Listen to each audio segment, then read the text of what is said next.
पुतवो मीठ भतरो मीठ केकर क्रिया खाई। किसी भी जाति धर्म को टारगेट करके आप इस तरह की बातें बोलिएगा तो कौड़ी का नेता इस प्रकार की बातें बोल रहा है। 7 साल जो भाजपा अपना लाया हुआ नोट नहीं चला पाई, वो 70 साल वाले कांग्रेसियों से सवाल पूछती है। भारत एक कृषि प्रधान देश है, ना कि कंगना प्रधान देश है। जिनको अग्निवीर बना दिया मोदी जी ने मध्य प्रदेश के मुख्यमंत्री से, ये नाली है। और चौथी फेल राजा कहता है कि नाली के गैस से मैं चाय बनाता था। नमस्कार, आप सबका स्वागत है हमारे चैनल पे। मैं हूं आपके साथ चंदन प्रताप सिंह और आप देखना शुरू कर चुके हैं पब्लिक संपर्क। अशोक चौधरी जदयू के कद्दावर नेता नीतीश कुमार के खासम खास फिर से एक बार चर्चा का विषय बना हुआ है। उन्होंने जहानाबाद में जदयू के कार्यकर्ताओं को संबोधित करते हुए कहा कि भूमिहार पिछड़ों को वोट नहीं देते हैं, भूमिहार सिर्फ टिकट की खोज में रहते हैं, इस बार विधानसभा में जाना भूल जाए। इन तमाम मुद्दों पर बात करने के लिए अमितेश जी हमारे साथ हैं, इनसे समझते हैं। बहुत बहुत स्वागत है आपका जी। बहुत बहुत धन्यवाद और बहुत बहुत आभार। अशोक चौधरी के बयान को कैसे देखते हैं? देखिए, अशोक चौधरी जी ने गलत बयान दिया है और इस बयान का मैं पुरजोर तरीके से विरोध करता हूँ। किसी भी जाति धर्म को टारगेट करके आप इस तरह की बातें बोलिएगा बिल्कुल भी उचित नहीं है। आपको बता दें कि उनकी पुत्री है, मैं खैर व्यक्तिगत जाना नहीं चाहता, लेकिन मजबूर कर देते हैं कुछ नेता, भाजपा हो और जदयू हो। इनका इतिहास रहा है कि जाति और धर्म को टारगेट करते हैं और जात धर्म की राजनीति करते हैं। अब देखिए, जदयू का एक 2 कौड़ी का नेता इस प्रकार की बातें बोल रहा है। 2 कौड़ी के नीतीश कुमार के खासम खास नेता है और कोई क्वालिटी नहीं है उनमें, बस खासम खास इसीलिए मंत्री बना के रखा गया है। नहीं तो मैं चपरासी न बना उनको अपने घर का। लेकिन वो तो कहते हैं हमसे ज़्यादा भूमिहारों को कौन जानता, हमने अपनी बेटी को भूमिहारों में समाज में दे दिया, उससे ज़्यादा क्या ही दे दूं। अब शायद नाना बनने वाले होंगे वो, इसीलिए उनको दर्द हो रहा है भूमिहारों के नाम पे। मैं कुछ इस पे नहीं बोलना चाहूँगा, लेकिन आप देखिए अशोक चौधरी जी जो भी बयान दे रहे हैं बिल्कुल तरीके से गलत दे रहे हैं। आपने सुना होगा उनके बयान को, उन्होंने कह रहा है कि भूमिहार भाग जाते हैं। भूमिहार भागने वाला है कहीं से? बिहार श्री कृष्ण बाबू की धरती है। बिहार के पहले मुख्यमंत्री कौन सी जाति से हैं, मैं आपसे पूछना चाहूँगा। भूमिहार जाति से, भूमिहार समाज के हैं, और वो भूमिहार समाज को टारगेट करके बोलेंगे? इतना हो गया किसी का ये? कह रहे विधानसभा में जाने का सपना भूल जाए। जदयू का कई गो विधायक है पहले विधानसभा में ही बताएं। और नीतीश कुमार जी ऐसे ऐसे विधायकों को शह दे रहे हैं। सॉरी, मैं विधायक कह रहा हूँ, विधायकों का अपमान है ये। विधायक नहीं है, ऐसे ऐसे एमएलसीओं को, क्योंकि चुनाव तो अशोक जी जीत नहीं सकते हैं, तो ऐसे ऐसे एमएलसीओं को मंत्री बना करके नीतीश जी गलती कर रहे हैं और जदयू की खटिया खड़ी करने का काम कर रहे हैं ये लोग। जदयू बर्बाद हो जाएगा ऐसे ऐसे लोगों को मंत्री बना के जदयू रखेगी तो। एक समय था भूमिहारों का दबदबा था राजनीति में, अब लगता है ग्राफ धीरे धीरे नीचे की तरफ आ रहा है। दबदबा तो था, दबदबा है और दबदबा हमेशा रहेगा। और सिर्फ भूमिहारों का नहीं, बिहार में हर जाति का दबदबा है अपने स्तर पे। मैं नहीं कहता कि कोई जात खराब होती है या कोई धर्म खराब होता है या कुछ भी। धर्म और जात एक दूसरे को जोड़ने के लिए बनाया गया, ना कि तोड़ने के लिए। इन भाजपा और जदयू के लोग तोड़ने का काम करते हैं देश को, और कोई बात नहीं है। अशोक चौधरी की बेटिया संभवी चौधरी ये चुनाव लड़ रही थी, तो भूमिहार समाज के लोग भी उनको वोट दिए होंगे। देखिए बिल्कुल, तब मैं तो सबसे पहले कहूँ कि सायन कुणाल जी आप अपने पापा जी से, मतलब अपने ससुर जी से आप ये सवाल पूछें कि क्यों वो आपके जाति के लोगों को बोल रहे हैं। सायन कुणाल जी और किशोर कुणाल जी कौन सा चेहरा लेकर के जाएंगे लोगों के पास? क्या मुंह लेकर के जाएंगे भूमिहार समाज के लोगों के पास? ऐसे आदमी को समधी बना करके रखा हुआ है उन्होंने। कितना गलत कर रहे हैं। समस्तीपुर के भूमिहारों के साथ भी धोखा किया है अशोक चौधरी जी ने, और संभवी चौधरी जी को यहाँ पे जवाब देना चाहिए, क्योंकि समस्तीपुर के भूमिहार ने अगर वोट दिया था तो केवल और केवल किशोर कुणाल जी के चेहरे को देख करके दिया था, न कि अशोक चौधरी जी के चेहरे को।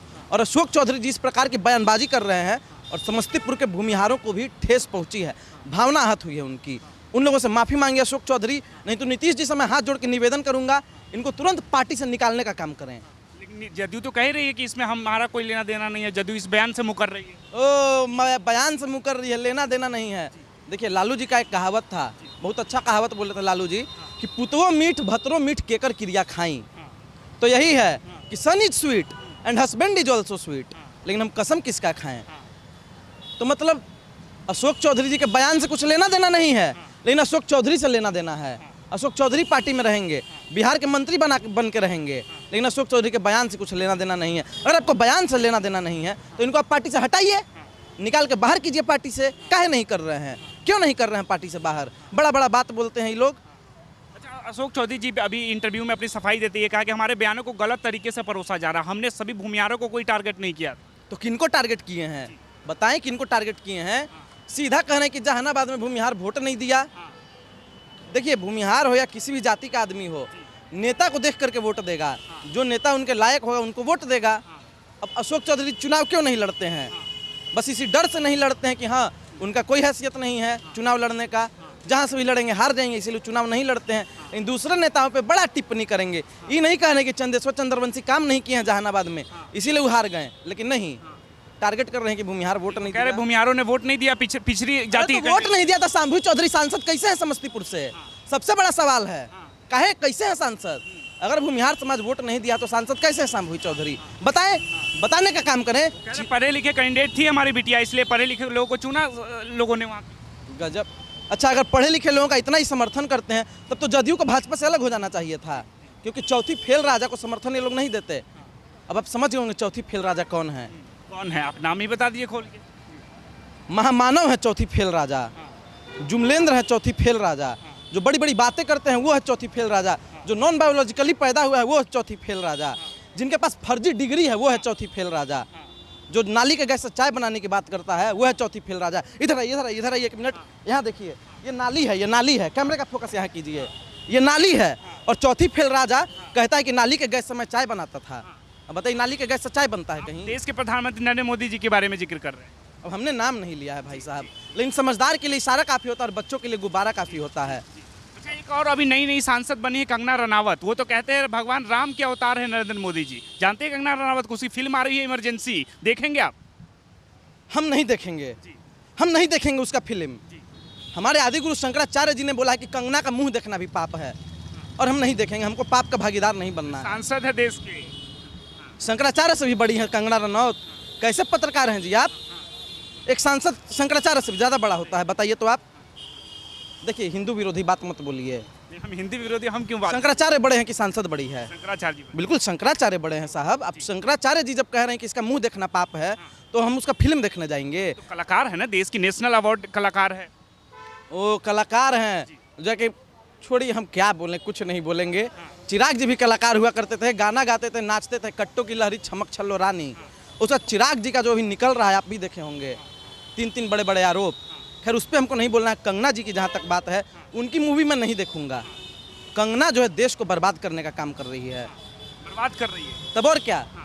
कंगना रनौत एक पागल औरत है, एक पागल महिला है वो, जो कभी कहती है कि देश को 2014 के बाद आज़ादी मिली, जो कभी बताइए देश का किसान बलात्कारी है। कंगना रनौत कह रही थी किसान आंदोलन के दौरान वहाँ रेप हो रहे थे, लाशें लटक रही थीं।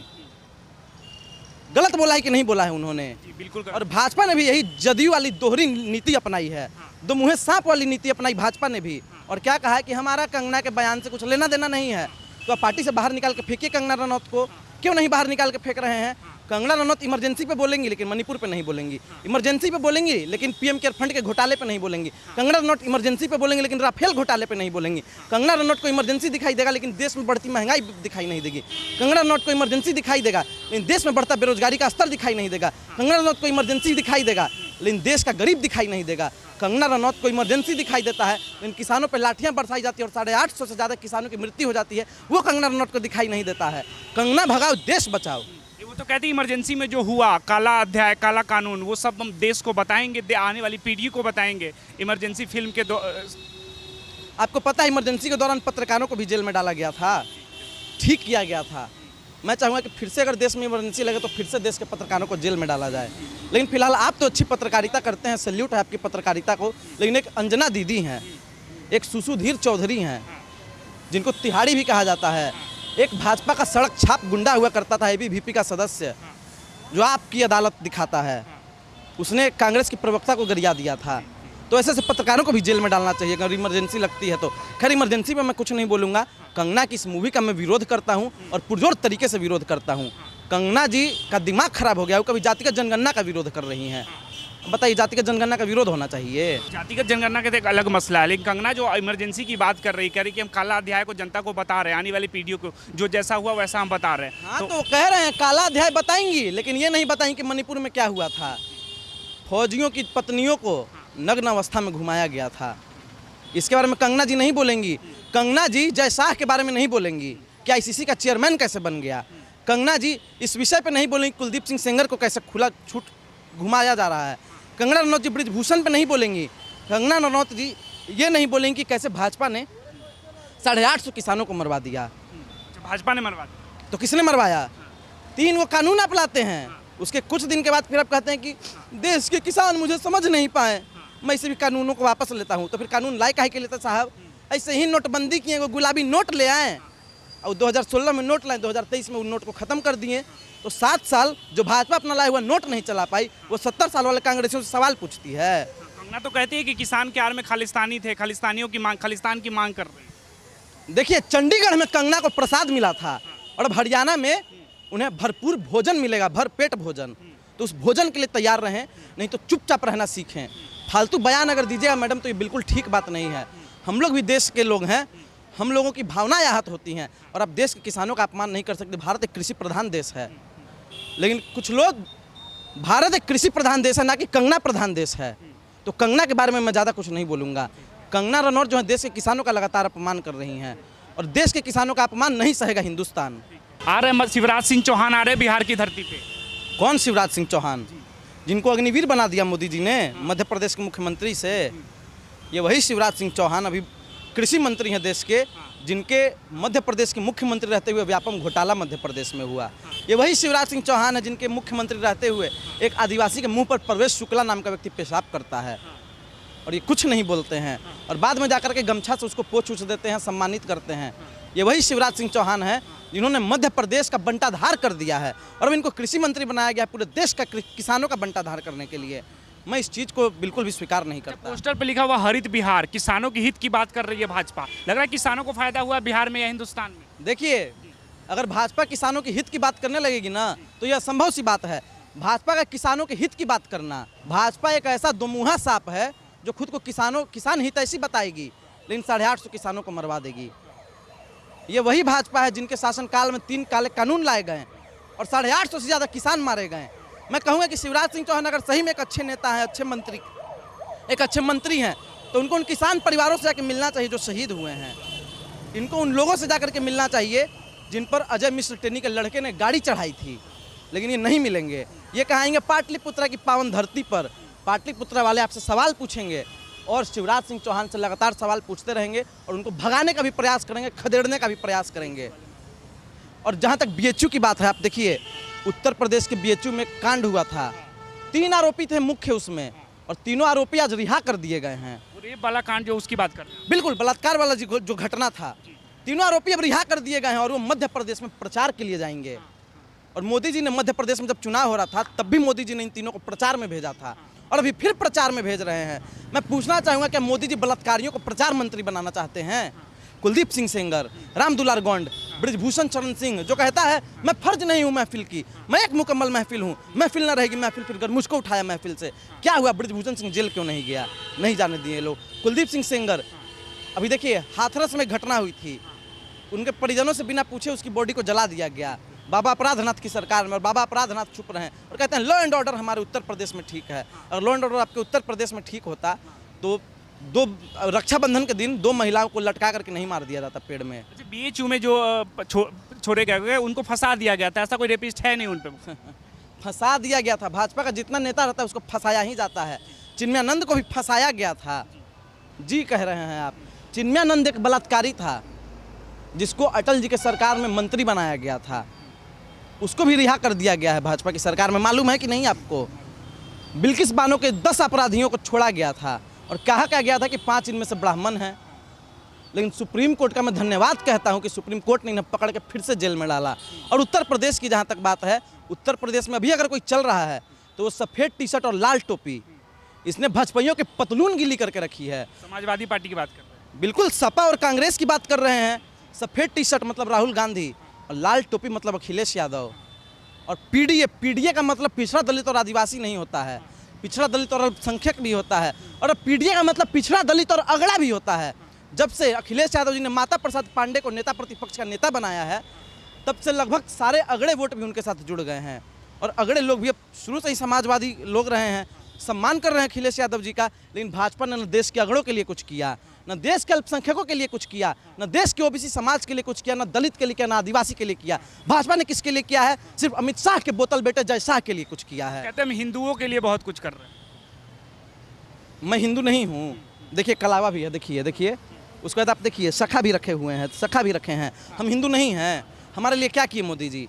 हमको रोजगार काहे नहीं दे रहे हैं अगर आप हिंदुओं के लिए कर रहे हैं तो? आप हिंदू नहीं सरकार कह रहे हैं। वैकेंसी निकालते हैं, जिसमें काबिलियत है वो सब जाकर वैकेंसी के थ्रू जाके जॉब पा रहे हैं। अरे नहीं नहीं, जयसा ही तो एगो काबिल है।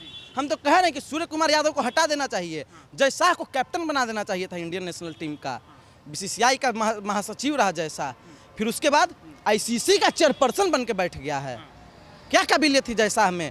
अरे जयशाह से काबिल तो मैं हूँ। जयशाह हमारे सामने आ जाए और सुपर ओवर खेल ले, मैं 6 के 6 बॉल पे उसके छक्के मारूंगा और पहली बॉल पे उसको बोल्ड भी करूंगा। जयशाह जयशाह जयशाह, मुंह देखे हैं जी आप जयशाह का? हैं, मुंह देखे हैं कि नहीं उसका कैसा है? बड़ा बड़ा बात कर रहे हैं जयशाह के बारे में। जयशाह को हटा दिया जाएगा धीरे धीरे। सुन रहे थे अमितेश को, जो अशोक चौधरी जी ने जो बयान दिया है भूमिहारों को लेकर, उस पर आप क्या सोचते हैं? आप अपनी राय में जरूर बताएं। या कंगना रनावत की जो मूवी आ रही है इमरजेंसी, इस इमरजेंसी की पृष्ठभूमि पे आप क्या सोचते हैं? आप अपनी राय में जरूर बताएं। धन्यवाद।